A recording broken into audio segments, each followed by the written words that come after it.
누가복음 7장 두 번째 오늘 말씀 되겠는데 한번 교독하겠습니다.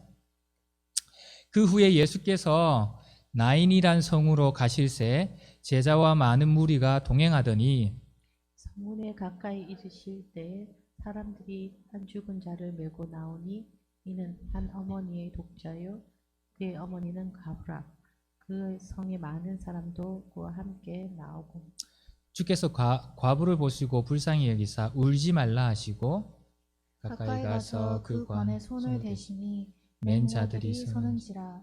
예수께서 예수께서 이르시되 이르시되 청년아 청년아 내가 내게 말하노니 일어나라. 일어나라 하시매 죽었던 자가 일어나 앉고 말도 하거늘 예수께서 그를 어머니에게 주시니 모든 사람이 두려워하며 하나님께 하나님께 영광을 돌려 돌려 이르되 큰 큰 선지자가 선지자가 우리 우리 가운데 가운데 일어나셨다. 일어나셨다 하고 또 또 하나님께서 자기 백성을 돌보셨다 하더라. 같이 읽을까요? 예수께 대한 소문이 온 유대와 사방에 두루 퍼지니라. 아멘. 예수께 대한 이 소문이 사방에 온 이스라엘에 퍼지니라. 오늘은 7장 이제 두 번째 말씀 되겠습니다. 11절에서 17절. 긍휼히 여기사, 본문에 나오는 말씀대로 긍휼히 여기사. Jesus had compassion on her, which is the widow죠, 가부. 예, 여러분 우리가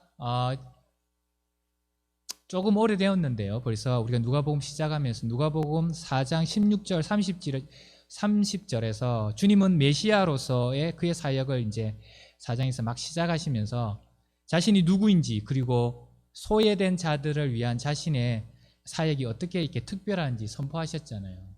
하나님 나에게 기름을 부어서 가난한 자에게 복음을 전하시고 내가 누구인지 주님 그게 예수님이 어떤 분이신지를 말하시고 그리고 내 사역은 이런 사역이 될 거다. 나는 메시아로 왔는데 이런 사역을 할 것이다. 선포하셨어요. 그런데 이제 누가는 그것을 이제 7장에서 구체적으로 지금 소개하고 있는 거예요. 하나님께서 나는 소외된 자들을 위해서 왔다. 그러면서 그 첫 번째 소외된 자들이 어떤 자들에게 사역을 하신지를 구체적으로 보여주고 계신 거죠. 그래서 누가복음 4장 16절에서 30절과 이 7장은 긴밀한 연관성을 가지고 있는 거죠. 그래서 제일 먼저 소외된 자로서 지난주에 7장은 이방인을 언급했잖아요.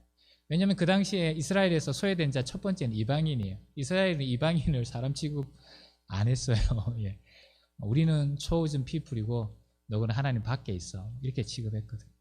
그래서 이방인 백부장을 위한 주 예수님의 사역은 이방인 나만 장군을 위한 엘리사의 사역을 연상시켜요. 예수님께서 누가복음 4장 27절을 보면 나만 장군을 얘기해요. 그런데 오늘 7장 1절에서 10절을 보면 이방인 또 백부장을 고치는 사건이 나오죠. 이게 연결되는 거예요. 우리는 이것을 이제 지난주에 나누었는데 오늘은 나인성이라는 이 도시에 과부의 아들을 살리신 예수님의 기적. 이것은 또 구약에 어디에 나오는 사르밧 과부의 아들을 살린 엘리야의 기적을 연상시킵니다. 그게 또 예수님께서 4장 25절에 이렇게 말씀을 하셨어요. 근데 그게 지금 7장 11절 17절에 나오고 있는 거죠. 예수님께서는 지금 그것을 4장에서 말씀하신 걸 7장에서 그대로 행하시고 계신 거예요. 여러분 열왕기상 17장 8절에서 24절을 보면 거기에 엘리야 선지자와 사르밧 과부의 유명한 이야기가 나와요. 하나님은 이 선지자 엘리야를 통하여서 이스라엘의 악한 왕 아합에게 이제 그의 말이 없으면 수년 동안 이스라엘에 비를 내리지 않을 것이라 이렇게 선포해요. 가뭄을 선포해요. 그러면 왕이 가만히 있겠어? 엘리야를 죽이려고 하겠죠. 그래서 엘리야가 도망가야죠. 하나님의 말씀을 따라 시돈에 속한 사르밧으로 가게 되는데 그곳에서 그 성문에 다다르면서 오늘 이 사건과 같이 한 가부를 만나게 돼요. 근데 그 사르밧 가문은 오직 통에 가루 조금과 병에 조금의 기름만을 가진 아주 가난한 여인이었어요.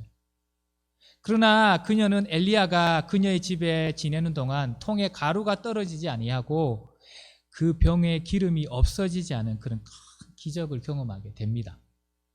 선지자를 잘 섬겨가지고. 근데 그 일 후에 갑자기 그 여인의 아들이 병들어 죽게 돼요. 그때 엘리야가 하나님께 부르짖어 기도하고 난 후에 그 아이 위에 몸을 3번 펴서 엎드리는 행동을 한 다음에 죽은 아이를 살리는 사건이, 기적이 일어납니다. 여러분, 오늘 본문에서도 이와 비슷한 기적이 이제 예수님의 사역 가운데 또 예수님도 행하십니다. 이 나인성 과부의 외아들을 살리신 이 사건은 복음서 중에서 오직 누가복음에만 소개됩니다. 마태, 마가, 요한에서는 나오지 않고 있어요.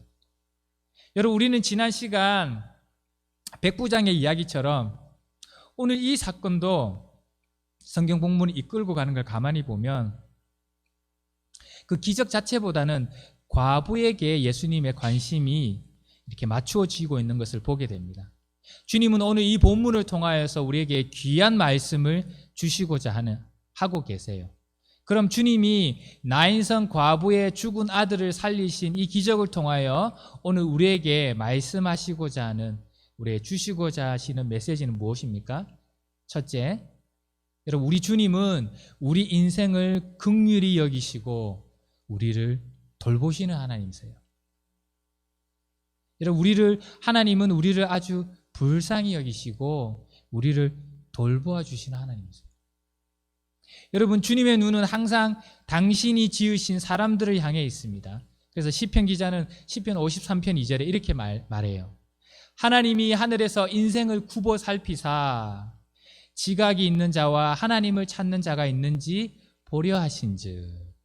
하나님은 저 높은 하늘이 계시지만 또 이 땅을 굽어 살피시면서 모든 인생을 지금도 보고 계시대요. 오늘 본문도 13절에 그렇게 말하고 있잖아요. 예수님이 뭐라고요? 주님께서 과부를 보시고 When the Lord saw her, 주님께서 그 과부를 딱 보셨대요.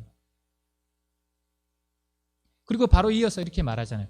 불쌍히 여기사, 긍휼히 여기사, having compassion on her. 여러분, 우리 사람이 무엇입니까? 성경은 사람은 흙으로 만들어졌다고 합니다. 창세기 2장 7절에 이렇게 말하죠. 여호와 하나님이 흙으로 사람을 지으시고 생기를 그 코에 불어넣으시니 사람이 생명이 된지라, 살아있는 존재가 되었다. 그렇게 말하죠. 그렇습니다. 여러분, 사람은 기본적으로 흙으로 만들어졌어요. 철로 만들어진 게 아니에요. 알루미늄으로 만들어진 게 아니고 합금으로 만들어진 게 아니에요. 무슨 뜻입니까, 여러분? 연약하다는 거예요. 깨어지기 쉽다는 거예요. 우리가 살아보니까 그렇잖아요. 체험해요. 아파요. 힘들어요. 피곤하고 지쳐요. 여러분, 아무리 잘나고 능력이 있다고 주장하는 사람이 있어도 우리 인간은 다 연약해요. 나이 들면 늙고요. 나이 들면 죽어야 돼요. 아무리 돈이 많은 스티브 잡슨도 여러분 암에 걸려서 죽고요. 지금 살아있는 세계에 최고로 많은, 요즘은 예전에는 세계에서 최고 부자도 그렇게 많이, 요즘은 100조들이 넘어야 300조가 넘어요. 지금 1위 부자가 300조가 어떤 돈인지 저는 알지도 못하겠어요. 1억도 몰라가지고. 근데 그 사람들이 아주 강합니까? 언제나 강할 겁니까? 언제나 젊을 겁니까? 안 죽을 겁니까? 늙어요. 곧 연약해질 것이고 곧 흙으로 돌아가야 돼요. 사람은 여러분 흙입니다. 언젠가는 반드시 흙으로 돌아가야 됩니다. 창세기 3장 19절에 이렇게 말해요. 하나님이 그냥 clearly 말해요. 너는 흙이니 흙으로 돌아갈 것이니라. period. 끝, 이 말이에요. 여러분, 그래서 주님이 우리를 긍휼히 여기셔요. 우리를 아시기 때문에. 그래서 시편 기자는 시편 103편 13절 14절에서 이렇게 말하잖아요. 그 하나님의 긍휼하심을 이렇게 노래하고 있습니다.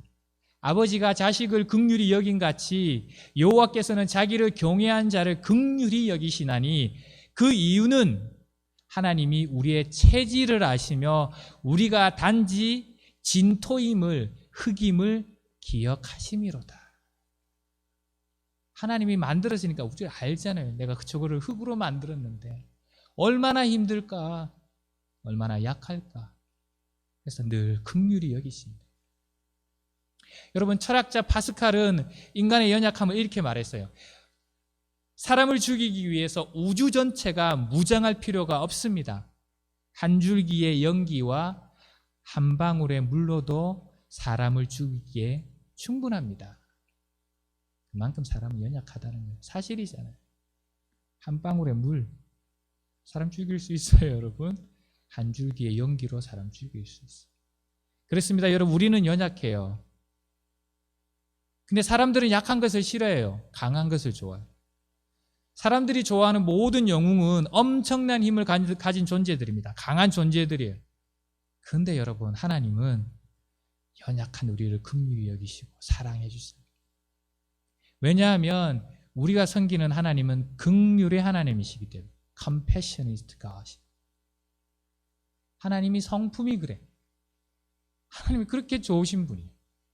시편 86편 15절은 그런 하나님을 이렇게 노래하세요. 주여, 주는 긍휼히 여기시며 은혜를 베푸시며 노하기를 더디하시며 인자와 진실이 풍성하신 하나님이십니다. 아멘. 우리가 섬기는 하나님은 긍휼이 풍성하신 하나님이세요. 그래서 우리의 문제를 해결해 주시기를 원하시고 우리를 도와주시기 원하세요. 근데 여러분, 또 한 가지 더 굿뉴스. 우리가 잘하고 있을 때만 하나님이 우리에게 긍휼하신 것이 아니에요. 우리의 믿음이 하늘을 찌를 것 같이 좋을 때만 우리를 향하여서 하나님이 긍휼하신 게 아니에요. 그냥 하나님은 성품이 그냥 긍휼하신 거야. The compassion is the nature of God. 하나님은 그냥 긍휼하세요. God is love and God is compassionate God인 거예요. 그래서 로마서 5장 8절에 이렇게 사도 바울이 외치잖아요. 우리가 아직 죄인 되었을 때, 선인이 아니고 착한 사람이 아니고 믿음 좋은 사람이 아니고 우리가 아직 죄인 되었을 때 그리스도께서 우리를 위하여 죽으심으로, 십자가에서 죽으심으로 하나님께서 우리에게 대한 자기의 사랑을 확증하셨느니라. 하나님이 이렇게까지 우리를 사랑하시는 것을, 당신의 독생자를 십자가에서 죽이시기까지, 어떤 때에? 우리가 아직 죄인 되었을 때. 우리가 하나님을 모르고 하나님에 대하여 반역하고 있을 그때에도 하나님은 우리를 향하여 긍휼을 베푸시고 우리를 사랑하셨어요. 우리가 부족해도 하나님은 우리를 향하여 긍휼에 나타내세요. 여러분 생각해 보세요. 믿음이 좋고 언제나 잘하고 있고 우리가 항상 의로워서 주님께서 우리를 사랑하신다면 주님께 사랑받을 사람이 과연 몇 명이나 있습니까? 저는 몇 명도 말하고 싶지 않고 없다고 생각해요. 항상 잘하고 항상 선하고 항상 믿음 좋은 사람이, 죄짓지 않은 사람이 어디 있습니까? 여러분, 우리가 느끼든지 그렇지 못하든지 하나님 우리를 보고 계시고 우리를 긍휼히 여기시며 우리에게 가까이 다가오셔서 우리를 도와주고 계세요. 14절에 그렇게 말씀하시잖아요. 그 누구도 부르지 않았어요. 근데 주님이 뭐라고요? 가까이 오사. He came up. Jesus came up. 여러분 본문을 오늘 보세요. 읽으셨잖아요. 누구도 주님 앞에 요청한 사람이 없어요. 주님이 그냥 장래 행렬을 보시고 스스로 다가가셨어요. 가부도 요청하지 않았어요. 그의 친척들도 요청하지 않았어요. 여러분 지난주에 나눈 말씀에서는 백부장의 믿음이 초점이었잖아요. 백부장의 믿음, 예수님이 뭐라고 그랬어요? 이런 믿음을 내가 이스라엘조차도 본 적이 없다. Number one, centurion faith is the best I ever seen, I ever met. 끝. 주님은 백부장의 믿음을 칭찬하며 그의 믿음에 응답하셨어요. 그래서 백부장의 믿음이 그 종을 낫게 했어요. 그죠? 본문은 그렇게 말하고 있어요. 그러나 오늘 본문에는 그 어느 누구의 믿음도 언급되지 않아요. 누구의 믿음이 좋아서 이 일이 벌어진 것이 아니에요. 주님이 이 기적을 오늘 행하신 원동력은 그냥 주님의 긍휼하심이었어요. Lord's compassion. 여러분 복음서를 보면 예수님이 사람들을 불쌍히 여기셔서 문제를 해결해 주는 사건이 아주 많이 나와요. 제가 그 몇 예만 볼게요. 마태복음 9장 35절 36절에 보면 천국 복음을 전파하시며 모든 약한 것을 고쳐주시니라. 예수님께서 무리를 보고 불쌍히 여기시니 불쌍히 여기서 고쳐주시는 거예요. 마태복음 14장 14절 예수께서 나와서 큰 무리를 보시고 불쌍히 여기서 그 중에 있는 병자를 고쳐주세요. 주님께서 사람들이 불쌍히 여기셨어요. Have compassion on them. 마태복음 15장 예수께서 제자들을 불러 이르시되 내가 무리를 불쌍히 여기노라. 저들이 너무 불쌍하다. 마태복음 20장 34절 예수께서 불쌍히 여기서 그들의 눈을 만지시니 곧 보게 되어 예수를 따르더라. 마가복음 1장 41절 예수께서 불쌍히 여기서 손을 내밀어 내가 원하노니 깨끗함을 받으라. 문둥병자 내가 불쌍히 여기서 그 외에도 다른 본분들이 많아요. 주님은 정말 긍휼이 많은 분이세요. 어려운 사람을 보고 병든 사람을 보고 힘든 사람을 불쌍히 여기세요. 여러분 오늘 본문에 나온 이 기적의 원동력은 과부를 향한 예수님의 긍휼하심이셨어요. 주님은 과부를 불쌍히 여기신 거예요. 왜 그래요 여러분? 이 여인은 지금 남편을 잃어버렸어요. 여러분 지금도 남편을 잃어버리는 것은 큰 일이지만 여러분 2000년 전 당시 그 미드리스트 그 지역에서는 여러분 이스라엘에서 그 당시에 여자에게 남편이 없다는 건 지금하고는 좀 비교도 할 수 없어요 여러분. 그 시대에 여자에게서 남편이 없다는 것은 공급자가 없다는 거고 그녀에게 보호자가 없다는 뜻이에요. 그런데 또 무슨 일이 그 여자에게 일어났습니까? 그녀에게 그녀의 마지막 희망, 생명보다 더 귀한 뭡니까? 외아들이 죽었어요. 12절에 사람들이 한 죽은 자를 메고 나오니 이는 한 어머니의 독자요. The only son. 그 어머니는 과부라. His mother is widow. 이제 정말 이 과부는 아무것도 없는 거예요. 모든 것을 잃었어요.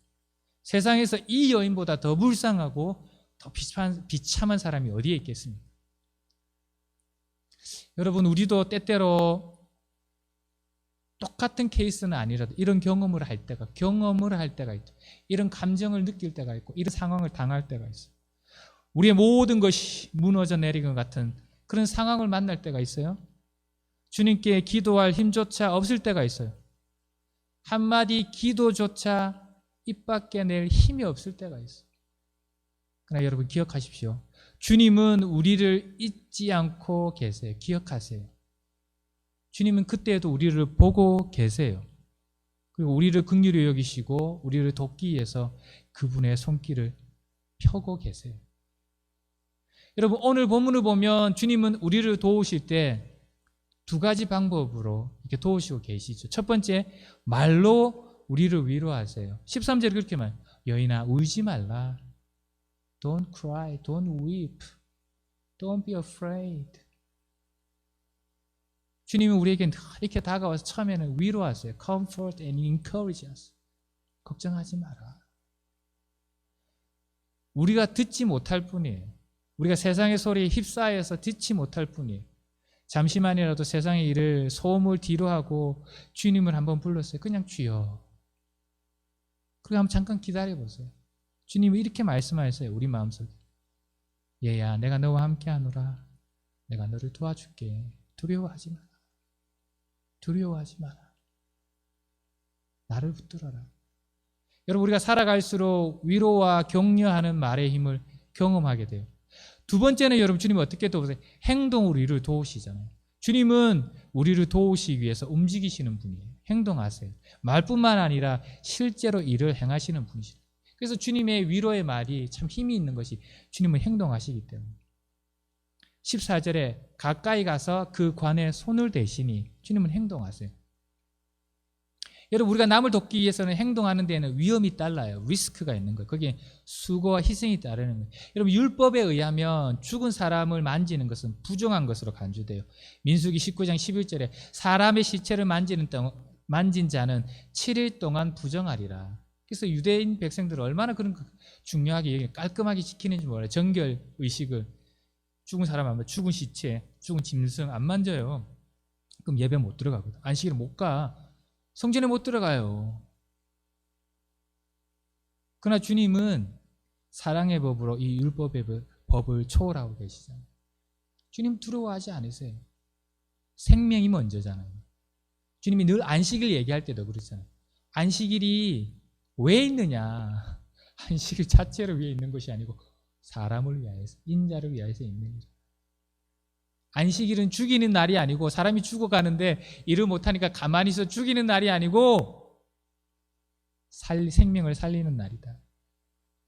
주님은 그 어떤 위험이 있어도 우리를 도우시기 위해서 행동하세요. 연약한 우리를 긍휼히 여기셔서 우리에게 다가오시고 그 어떤 희생을 치르고라도 우리를 도우시며 문제를 해결해 주시는 우리 주님을 찬양합니다. 아멘. 여러분, 이 시간 몸이 아픈 분이 계십니까? 주님이 지금 여러분의 몸에 손을 대십니다. 여러분, 마음의 상처를 가진 분이 계십니까? 주님이 지금 여러분의 마음을 치료하십니다. 여러분, 삶의 어려움이 계신 분이 계십니까? 주님이 지금 여러분의 삶을 만지시고 회복시키십니다. 아멘. 아멘. 믿음으로 주님께 나아가세요. 여러분, 오늘 이 본문을 통해서 우리에게 주시는 두 번째 메시지는 뭡니까? 주님은 죽음도 이기시는 전능하신 하나님이세요. 여러분, 지금까지 나눈 대로 우리가 섬기는 하나님은 긍휼하신 하나님이야. 아, 그건 너무 좋아. 너무 좋으신 하나님이고 인자하신 하나님이고 너무 좋아. 근데 여러분, 더 놀라운 것은 뭔지 아세요? 주님은 좋으실 뿐만 아니라 능력도 전능하신 하나님이라는 거예요. 죽음도 이기신다는 거예요. 14절 15절에 이렇게 말하잖아요. 오늘 본문, 예수께서 이르시되 청년아 내가 너에게 말한다, 일어나라 하심에 죽었던 자가 바로 일어나 앉고 말도 하거늘. 여러분, 주님의 권세는 죽음도 다스립니다. 여러분, 이 얼마나 놀라운 능력이에요. 여러분, 우리가 섬기는 하나님이 너무 좋으신 하나님, 그리고 긍휼의 하나님이세요. 근데 그분이 능력이 없어. 우리는 못 도와주셔요. 얼마나 안타까운 일이에요. 우리가 섬기는 하나님이 우리의 문제를 해결할 능력이 없다면 어떻게 되겠습니까? 우리가 섬기는 하나님이 우리를 구원할 수 없는 하나님이라면 정말 슬픈 일이잖아요. 사랑은 하고 좋고 긍휼히 많으시고 좋으신 분인데 능력은 없어. 얼마나 안타깝고 슬퍼요. 근데 우리는 슬퍼할 일이 없는 거예요.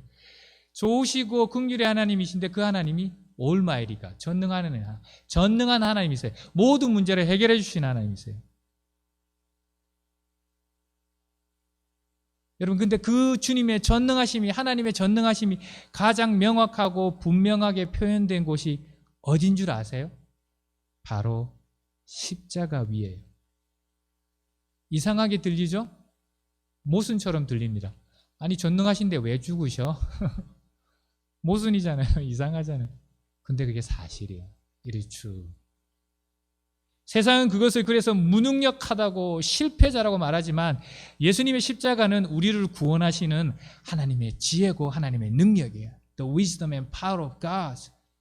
사람들의 눈에는 그 어리석은 죽음으로 보여도 우리에게는 여러분, 우리를 죄로부터 구원하는 하나님의 능력이 되시는 거예요. 그래서 사도 바울 이렇게 외치잖아요. 고린도전서 1장 18절에 십자가의 도가 멸망하는 자들에게는 미련한 것이요, 그러나 but 구원을 받은 우리에게는 하나님의 능력이라.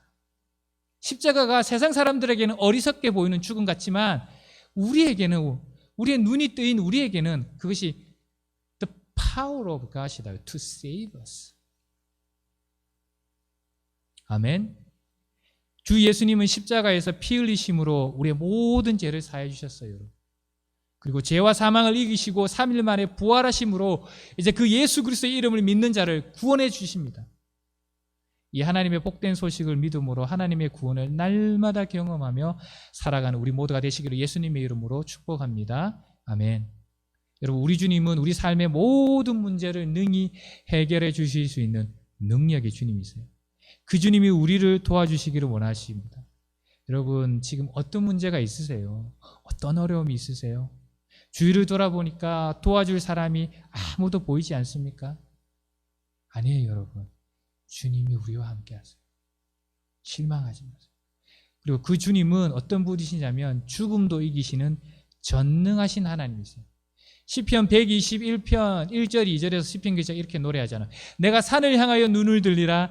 나의 도움이 어디서 올까? 나의 도움은 천지를 지으신 여호와에게서로다. 여러분, 때로 우리의 문제가 거대한 산과 같아요. 도저히 넘지 못할 것 같고 도저히 해결하지 못할 것 같아요.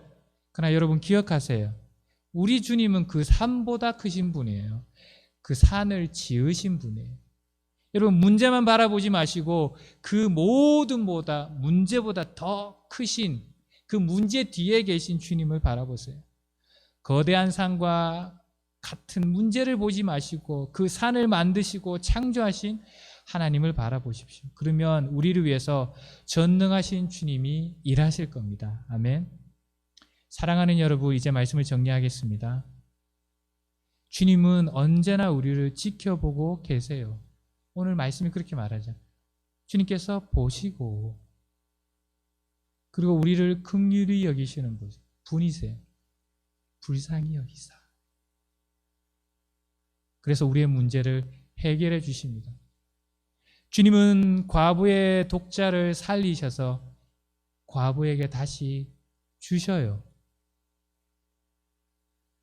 너는 이제 내가 너를 다시 살렸으니까 나를 따라와서 나를 섬겨라.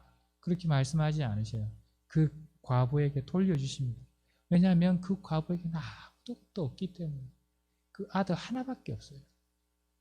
주님 그걸 아세요.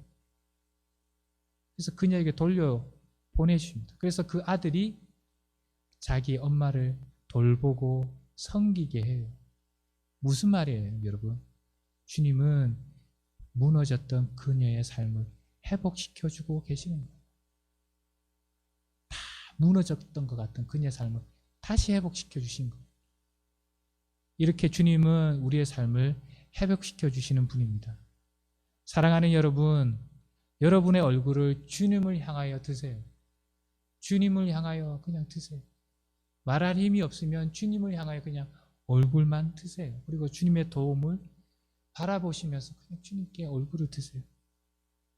그럼 주님께서 이렇게 말씀하십니다. 여호와의 눈이 온 땅을 두루 감찰하사 전심으로 자기에게 향하는 자들을 위하여 능력을 베푸실 것이라. 아멘. 기도하겠습니다. 할렐루야. 하나님 아버지 감사합니다. 오늘 누가복음 7장 11절에서 17절 말씀을 통하여서 우리에게 귀한 하나님의 말씀을 허락해 주셔서 주님 감사합니다. 그렇습니다. 우리가 섬기는 하나님, 긍휼의 하나님, 그 주님께서 우리를 다 보고 계시고 우리가 얼마나 연약한지, 얼마나 우리가 하나님 깨어지기 쉬운 존재인지 알고 계십니다. 그렇기 때문에 주님께서 늘 우리에게 보고 계시다가 다가오셔서 우리를 도와주시는 주님. 주님, 그 주님을 찬양합니다. 그리고 그 주님은, 우리가 섬기는 하나님은 좋으신 하나님, 긍휼의 하나님이실 뿐만 아니라 전능하셔서 우리의 모든 문제를 해결해 주실 수 있으셔서 죽음도 이기신 하나님이시기 때문에, 우리를 구원해 줄 수 있는 하나님이기 때문에 얼마나 좋은지 주님을 찬양하고 경배합니다. 오늘 하나님 우리에게 주신 이 귀한 말씀을 붙들고, 그래서 이번 한 주간도 주님 앞에 살아가는 저희가 다 될 수 있도록 축복하여 주시옵소서. 감사를 드리며 예수님의 이름으로 기도합니다. 아멘.